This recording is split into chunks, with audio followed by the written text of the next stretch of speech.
Hello అండి. ఇక్కడ చూసారా, నేను కొర్రలు నానబెట్టాను. ఎందుకోసమో తెలుసా?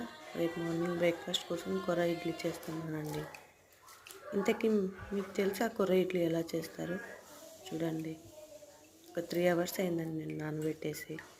ఇవి మా పొలంలోనే పండాయండి ఈ కొర్రలు. చూడండి, ఉద్దిబ్యాళ్ళు ప్లస్ కొర్రలు నానబెట్టి పెట్టానండి. చూసారా ఎంత బాగా నానిపోయాయి? ఇక్కడ చూడండి, గ్రైండ్ చేసేసానండి ఇందాకనే. ఇలా కొద్దిగా బరకగా గ్రైండ్ చేసుకొని పెట్టుకోవాలండి. ఈ నైట్ మొత్తం ఇలాగే ఓవర్ నైట్ మొత్తం ఇడ్లీ ఫార్మెంట్ అవ్వడానికి బయట పెట్టేస్తానండి నేను. చాలా బాగుంటాయండి, చాలా స్మూత్గా వచ్చేస్తాయి.